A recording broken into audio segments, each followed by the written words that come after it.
Halo, hello, hello, hello. Welcome back to podcast Waktunya Bergurau, berguru dari anak rantau. I'm Anindya Rahmiwati Siregar, And Amanda Pohan. will be your host for this podcast.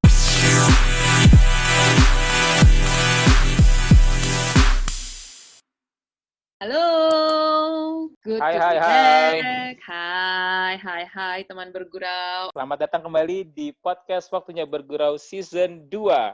Ya, dan kita sekarang udah hampir season 2 episode ke-5.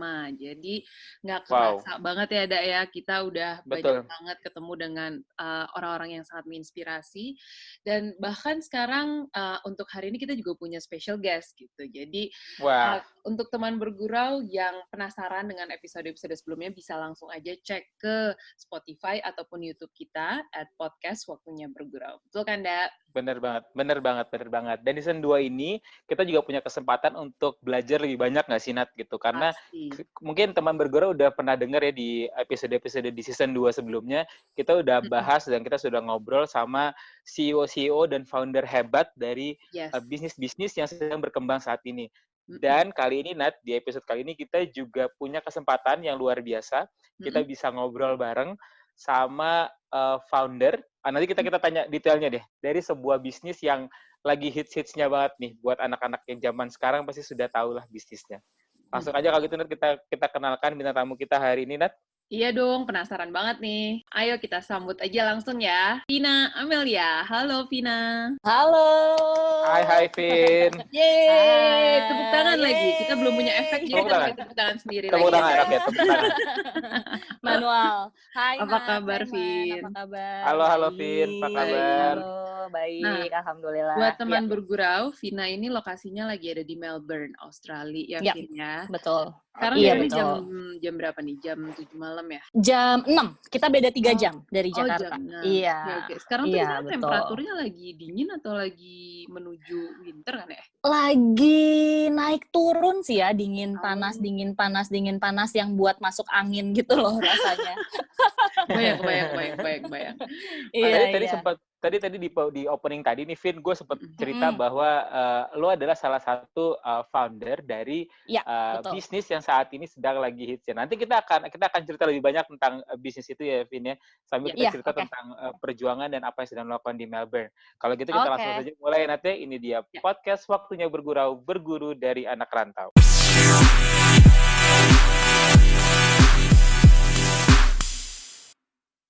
Oke, Vina, kita langsung saja mulai dengan sharing-sharing dikit nih. Vina itu sekarang aktivitasnya, sibuknya tuh lagi apa, dan pasti aku langsung aja sih mention kalau Vina ini adalah salah satu co-founder dari Kala Studio, yang mana semua orang pasti udah tahu banget dong Kala Studio yang lagi hits banget nih.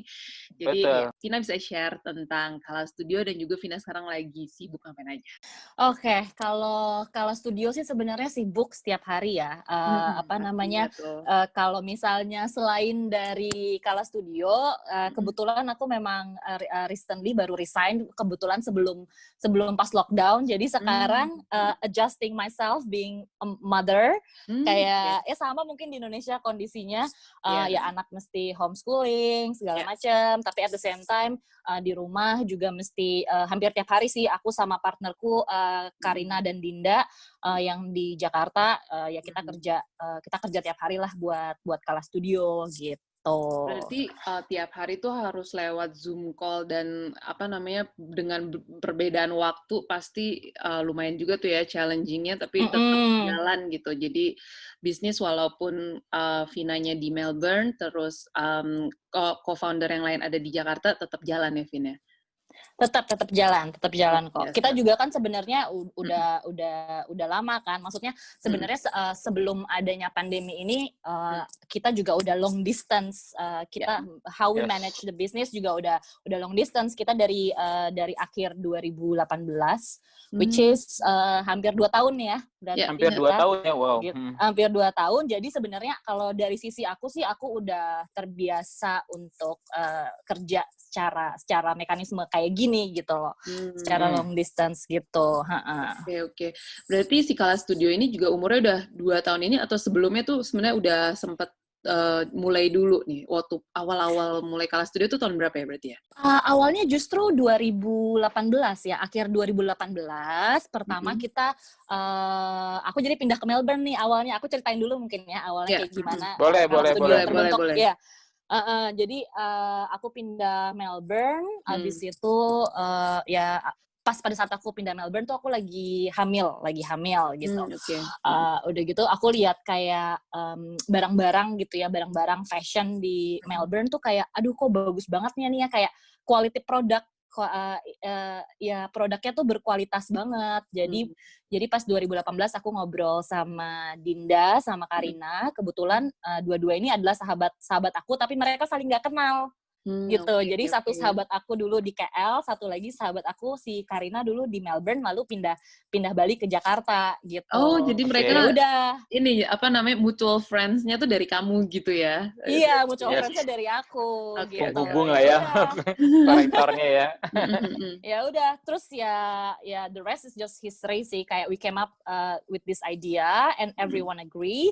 And then kayak okay, let's do this gitu. Ya udah, akhirnya 2018 kita mulai. Terus ya kita mikirnya nih kayak apa ya yang bisa membuat beda gitu. Jadi kita akhirnya pertama kali kita collab sama artis nih, Tasya Hadi Utomo sama Syatoto Prasetyo, dua itu.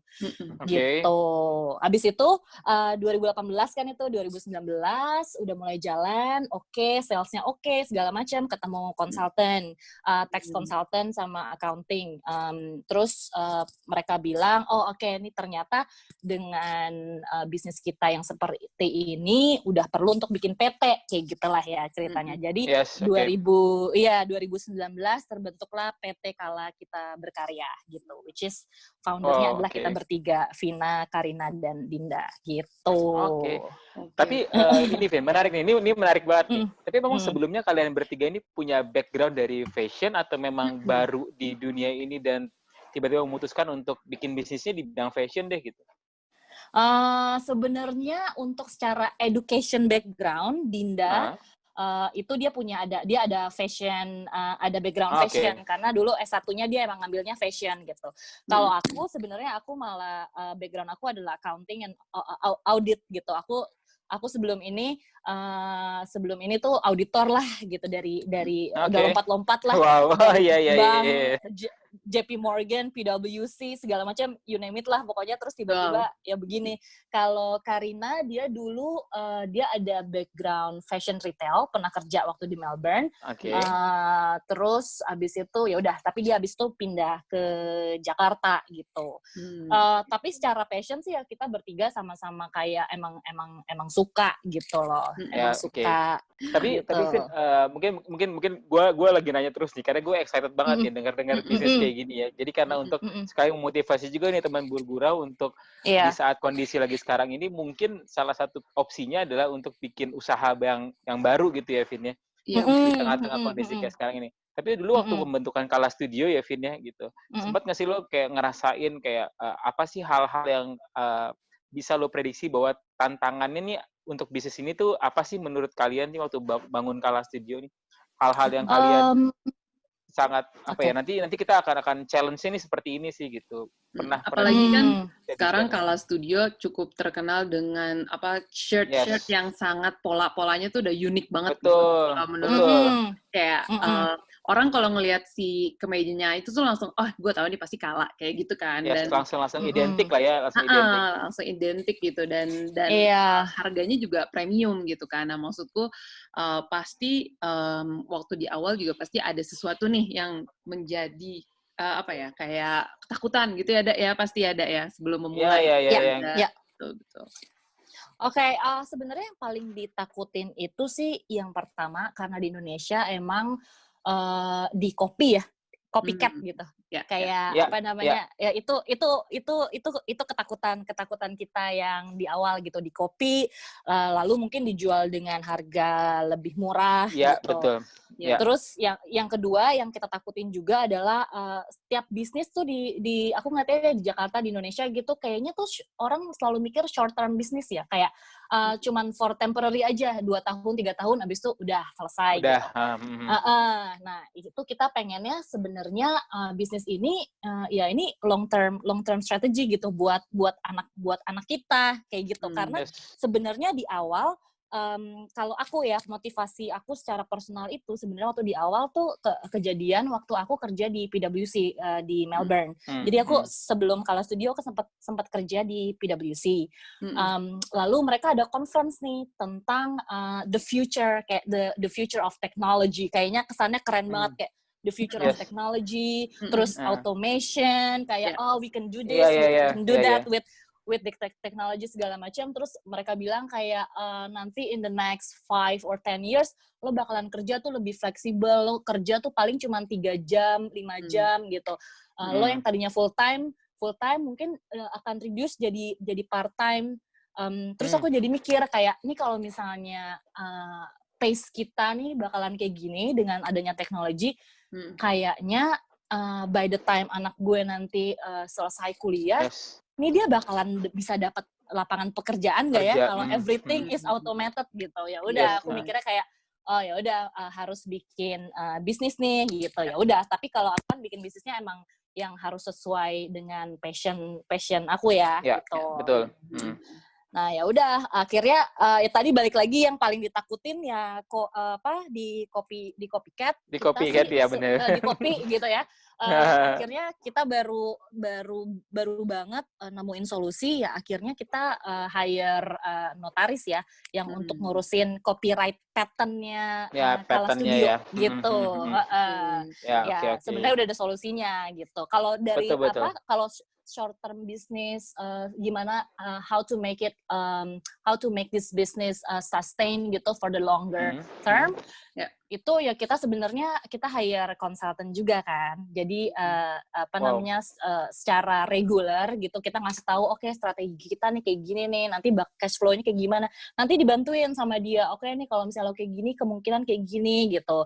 Kalau misalnya pandemik nih dia juga ngasih kayak insight lah ya, kayak apa yang lo harus lakukan during pandemi, misalnya kayak gitu. Iya, masukan-masukan gitu ya dari konsultannya tadi ya.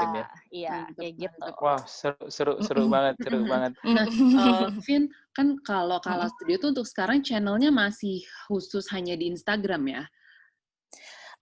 Nah, kebetulan barusan kalau misalnya Kala Studio ini, kita tuh bertiga memang gimana ya, kita decided oke, kita mau punya bisnis tapi kita nggak pengen langsung jor-joran, jadi baby steps. Awalnya kemarin memang dari Instagram, tapi kita baru launching website sekitar seminggu 2 minggu lalu nih, baru 2 minggu. Iya. Pas banget dong nih ya. Pas banget, iya. Ini pasti Anin salah satu yang langsung buka websitenya Kala Studio ini. Langsung hunting ya, Bo, dengan produk berikutnya. Tapi again, nah ini penting banget nih. Kita harus hati-hati pada saat nih kalau misalnya teman-teman mau bikin bisnis. Sekarang tuh udah ada orang yang tahu nih, misalnya kita punya Kala Studio. Wah, nih Kala Studio kayaknya bakalan booming nih. Gue beli domainnya Kala Studio. Jadi pada saat kita mau bikin domain website-nya, betul. Udah ada orang yang beli domain Kala Studio dan dia nawarin ke kita, kalau lo mau gue jual dengan harga segini gitu. Gila. Betul. Ada yang kepikiran kayak gitu ternyata ya. Itu ada. Ya benar. Betul, karena gue sempat dengar kayak gitu di waktu di pemilihan Pilpres waktu pemilu kemarin tuh, Vin. Itu juga hal yang sama tuh, Vin. Jadi domainnya sudah dibentuk sama orang, jadi ketika lo mau pakai nama itu diperjualbelikan gitu. Iya, jadi bisnis juga sekarang. So you have to be careful, guys. Kalau tapi akhirnya itu settled gitu dengan harus membayar si yang udah beli itu dong ya? Atau enggak? Enggak sih, maksud aku itu bisnis kita nggak appreciate ya cara yang kayak gitu. Akhirnya kita bikinnya www.wearekalastudio.com. Oke, gitu. nah teman bergurau jangan lupa Betul. langsung ngecek ya. Gue juga langsung ngecek kok guys.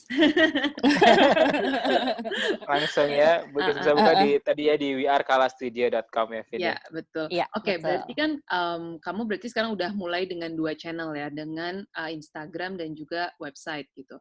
Cuman kan memang kompetitor tuh datang, apalagi nggak tahu ya, gue ngerasa kayaknya emang orang-orang tuh di saat pandemi ini malah jadi lebih kreatif dan banyak banget pilihannya gitu kan sekarang, dan bahkan apa ya, kayak pembeda satu dan lain hal tuh emang susah banget gitu, dan masalah si Kala Studio kan emang orang pasti tahu bahwa dari pattern-nya gitu. Cuman gimana sih caranya supaya orang-orang tuh gimana caranya kalian sebagai co-founder Kala meyakinkan orang, oke, yuk beli Kala gitu dengan harga yang premium dan dapat pattern kayak gini gitu. Itu kan pasti harus butuh waktu ya. Betul. Sampai orang tuh mau gitu kan. Dan putar otak tuh strateginya kayak apa gitu kan, supaya karena kan ada pasti kan yang tadi Vina bilang kan, bahwa Indonesia ini kan beberapa bisnisnya tuh tentang copycat apalah gitu kan, karena mungkin produk sejenis kayak Kala kan mungkin banyak ya, maksudnya ada beberapa lah. Nah, Kala Studio sendiri gimana sih, Vin, buat membedakan dan Oke, sebenarnya unique selling points kita tuh adalah kita setiap collection kita pasti ada collaborations with artis seniman gitu loh. Seniman-seniman di Indonesia yang ya tadi aku bilang kan ada Stasya Hadiutomo, ada Syatoto Prasetyo, kemarin kita ada Syagini Ratnawulan, ada Devita Mahendra, dia graphic designer kayak gitu. Jadi yang membedakan adalah sebenarnya pattern yang kita buat di baju itu adalah hasil seninya mereka gitu loh. So you're actually wearing the art gitu. Nah, tapi kan maksudnya customer nggak tahu kan. So we have to educate people sih. Jadi kita mungkin di Instagram lebih kayak atau di platform kita di website kita ngasih tahu bahwa we create our own prints gitu ya, and then kita kita produce the fabric and then kita jahit gitu loh. Dan kalau marketing strateginya sendiri sebenarnya waktu kita awal launching, jadi gini, kalau kita bertiga nih, kita lihat kan kayak semua brand itu mereka berlomba-lomba untuk ngasih ke influencer gitu ya. Influencer ini pakai ini. Itu kalau di Instagram endorse. Kalau di Instagram tuh kayaknya influencer tuh tik-tiknya tuh dia tuh sampai udah banyak banget kayak produk-produk kayak gitu kan. Iya, betul. Ya udah akhirnya kita bertiga decided, gimana nih ya gitu. Mau nggak kita balik lagi nih ke traditional marketing strategy, which is mouth to mouth. Gimana? Soalnya menurut aku itu paling efektif. Mouth to mouth itu kalau misalnya Nadia udah pakai bajunya Kala Studio, and then you tell your friends, oh my god, I wear this, it's so amazing, kayak lo mesti beli gini-gini gitu. Jadi caranya gitu. Jadi kita awal sih mulai mungkin dari teman sama orang-orang terdekat sampai akhirnya dipakai mungkin sama artis, beberapa artis, sama Rans ya, Raffi Ahmad keluarga gue langsung ingat pokoknya yang Aurora itu dipakai dan gue selalu berpikir aduh pengen beli kayak gitu. Dan itu tanpa lo tahu bahwa itu sebelum itu di-mention bahwa itu Kala Studio, lo udah tahu nanti bahwa itu patternnya Kala ya nanti. Kan waktu itu kayak itu sih, betul. Lebaran apa kalau nggak salah si Raffi sama Nagita tuh pakai itu gitu, dan kalau nggak salah belum keluar ya koleksinya waktu itu. Belum keluar. Terus aku tuh langsung tahu nih kayak pasti Kala terus kayak beberapa hari kemudian baru dikeluarin kayak gitu sih. Jadi kayak strateginya Kala untuk mematenkan itu berhasil loh. Benar. Jadi maksudnya tuh mungkin si Nagita pun beli sampai sekarang pun dia kayaknya di rumah tuh sering banget tuh gue lihat di YouTube-nya tuh emang karena dia enak aja gitu makainya kan, karena bahannya, karena printnya dan rapih juga gitu loh walaupun lagi di rumah. Iya, betul. Dan printnya mungkin kalau misalnya tiap collection kita selalu kayak create konsep gitu ya. Jadi pas artisnya juga ya mungkin kan artis kan beda-beda kan sebenarnya, karena seniman itu kan punya touch-nya masing-masing ya. Tapi gimana caranya kita membuat si seniman itu pas orang ngelihat itu wah itu Kala gitu. Ngerti nggak? Itu Kala. Betul. Itu kan susah ya. Jadi identitinya itu ya, Vin. Identitinya itu yang susah. Itu kita tiap penggarapan kalau untuk konsep itu it takes a long time banget sih gitu. Kayak Pasti yang kemarin lu ada pembahasan, ada debat, ada sampai betul. final tuh akhirnya tuh kayak pasti butuh proses yang panjang ya Vini. Iya, ya kayak yang kemarin dipakai sama Gigi gitu ya, sama Raffi, itu sebenarnya konsepnya pas during pandemi kan, kita benar-benar pengen appreciate the nature kan, kayak berasa banget ya, kayak kita take it for granted banget. Jadi kita bikin konsepnya the earth, universe, and everything in between gitu, how we appreciate the nature gitu. Luar biasa ya, ternyata ada story di setiap patternnya itu juga gitu loh. Iya, betul. Benar. Dan tadi dari cerita Vina tadi juga kita mungkin bisa sedikit membuka atau memberikan insight buat teman bergurau yang sedang mau mulai bisnis baru nih Vina, bahwa dengan marketing dengan cara lain selain endorsement yang mungkin akan punya cost lebih atau cost besar lah untuk sebagai pemula ya, itu bisa ternyata kalau kita lebih more kreatif kita bisa menggantikan atau dengan cara lain gitu ya Vina, dalam hal marketing gitu. Iya, betul. Dan pada saat misalnya ya maksudnya gini, artis, influencer kan mereka juga manusia ya. Maksudnya sama aja sama kita gitu. When they love something, sama aja kayak kita juga, kalau misalnya kita suka sama sesuatu, we will share it gitu loh to people. Jadi pada saat, dan it really work gitu. Pada saat mereka udah suka, tanpa maksudnya kita harus bayar endorsement atau apa, toh mereka akhirnya ngasih tahu, oke, I'm wearing Kala gitu, kayak ngasih tahu gitu. Jadi it's actually free marketing juga ternyata gitu. Betul. Berarti balik lagi emang ke quality ya. Jadi intinya adalah produk lu mau endorse marketingnya seperti apa, tapi ya balik lagi ke produk quality-nya juga ya Vin ya. Setuju. Iya, betul. Dan jangan pernah takut sih, karena waktu kita mulai kan, kita mau setup harga kita kan memang dimulainya ya 600, ada yang 650.000, ada yang 1 juta, ada yang di atas 1 juta. Itu susah banget untuk mengeducate people to buy harga shirt segitu gitu ya, loh, dengan harga 1 juta. Dan semua kayak tiga-tiganya, aku, Dinda, dan Karina, semua orang yang di sekitar kita mungkin kayak I don't think that's gonna work gitu. Cuman kita bertiga kayak believe aja, kayak we trust our guts gitu. I think we can do this gitu. Ya udah. Itu penting banget sih, percaya. Itu juga penting. Itu harus di highlight juga tuh untuk pemula-pemula bisnis ya. Bahwa percaya aja bahwa kesusahan itu pasti kita serahin sama Tuhan aja gitu ya Vini. Iya, betul. Gitu. Luar biasa. Ini kita beberapa menit udah banyak banget ya, Dak, belajar ya, Dak ya. Benar. Nah, sebenarnya gue mau nanya lagi nih, Vin, tentang challenge-nya ketika kamu di Melbourne dan teman-teman co-foundernya di Jakarta gitu. Apa sih yang bikin, ya apalagi mungkin Vina udah 2 tahun ya, aku aja sekarang 6 bulan nih WFH gitu. Kayaknya gimana gitu loh, Dak. Gue WFH tuh kayak ada satu momen di mana gue butuh meeting yang ketemu orang gitu, karena kayak ya beda aja gitu rasanya gitu kan. Iya benar. Iya. Cuman Vina bisa dalam 2 tahun gitu. Nah itu gimana sih bisa challenge-nya dan gimana cara menghadapinya? Kalau kita nyebut kita bertiga nih Kala Sisters, karena emang Kala bisa Sister, dibilang ya udah dekat banget. Kalau misalnya kayak pandemi gitu, ya aku selain kangen sama family aku, ya kangennya sama mereka berdua inilah, Kala Sisters gitu. Nah, challenge-nya adalah long distance management gitu aku bilangnya ya. Itu adalah trust and delegate sih gitu loh. Jadi kalau kita nggak ada trust gitu between each other, itu bakalan susah gitu. Karena sebenarnya yang di Indonesia, which is yang Dinda dan Karina yang melakukan semua operationalnya gitu.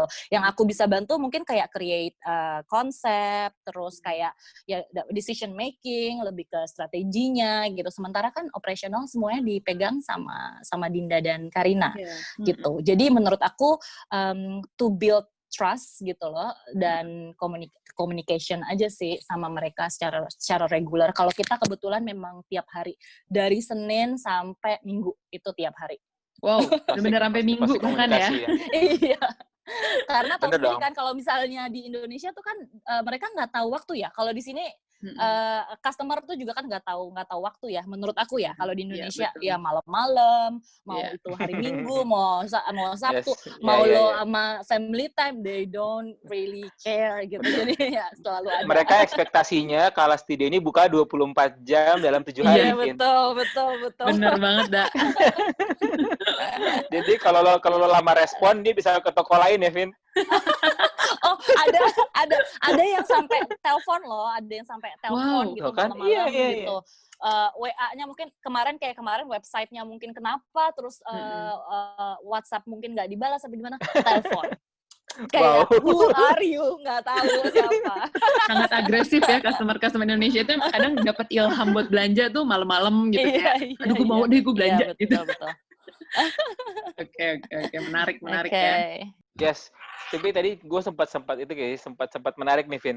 Tadi kan bahwa customer lo nih kan pasti berbeda-beda nih, Vin ya, karakternya ya. Tadi kan kadang kan Kala Studio ini juga punya market di Melbourne juga, bener nggak sih? Atau cuma di Indonesia sih, Vin? Ada di Melbourne juga kan? Lu pakai market di sana juga kan, Vin? Kita kalau misalnya di Melbourne masih orang Indonesia yang stay di Melbourne. Okay. Gitu. Iya. Indonesia yang stay kita di belum Melbourne. Sih, karena kayak menurut aku semua orang tuh pengen build bisnis tuh pengen langsung kayak go internasional, pengen kayak kelihatan keren dipakai siapa gitu yang di internasional gitu. Menurut aku kayak kenapa gitu, Indonesia tuh gila loh, 260 juta loh. If you can aim for that, then you will be more successful than any other brand in the world gitu, menurut aku ya. Gitu, karena ya fokus aja dulu gitu ke lokalnya. Ternyata orang-orang Indonesia di sini, student Indonesia di sini, mereka tahu banget Kala. Jadi kalau misalnya mereka kayak suka kayak minta dikasih tahu kayak kapan shipping for Melbourne. Kita juga ada shippingnya untuk ke Melbourne, kapan kayak special shipping gitu. Gitu. Jadi mereka, ada orang-orang. Tapi dengan langkah itu kan juga mereka bisa sekalian mempromosikan ke teman-teman lokal di sana juga ya, Vin? Iya. Atau bahkan ke keluarganya yang di Jakarta juga gitu loh, Da. Jadi ya balik lagi ke itu. Balik lagi tadi ke mouth-to-mouth marketing tadi ya. Betul. Iya, betul. Dari Kala Studio kayaknya nggak akan habis nih dalam satu episode nih, Vin. Jadi nanti kita akan ngobrol lagi sama Vina di episode berikutnya. Kita akan mendengarkan cerita-cerita Kala yang semakin besar nanti ya, Vina. Amin, mudah-mudahan. Pastinya dong. Nanti siapa tahu sebelum ada di salah satu mall di Melbourne gitu kan, Vin. Siapa tahu kan. Amin. Betul. Tapi sebelum kita tutup nih, Vin, di episode kita hari ini, Vin, ada nggak sih, Vin, bisa di-share mungkin ke teman bergurau yang pengen memulai bisnis nih di era pandemi kayak sekarang gitu ya, Vin? Bisa ada nggak sih tips dari seorang Vina, founder dari Kala Studio untuk teman-teman bergurau, Vin? Ya. Kalau menurut aku sih, this is actually the right time ya to come up with an idea gitu loh during pandemi ini, karena no distraction, you can take some time off gitu kayak jadi benar-benar coba bikin ide aja dulu gitu loh, and then just go with it, trust your guts gitu loh. Aku percaya banget gitu sama trust my own guts gitu ya. Karena ya again kebanyakan bisnis yang sukses itu awalnya kayak orang lain tuh pasti yang kayak I don't think it's gonna work bla bla bla, but eventually kalau misalnya lo percaya sama diri lo dan ide lo memang oke gitu loh, that will be successful business gitu loh. Itu sih. Itu penting banget. Luar biasa. Juga nggak kalah penting nih untuk customer-customernya Kala, termasuk Anin yang lagi dengerin sekarang ini, Vin. Boleh kasih cerita atau bocoran dikit dong tentang Kala yang mau ada project apa atau akan ngeluarin apa gitu, boleh nggak sih, Vin? Kasih hint-nya sedikit gitu, Vin. Yang selalu menanti-nantikan ada apa lagi nih.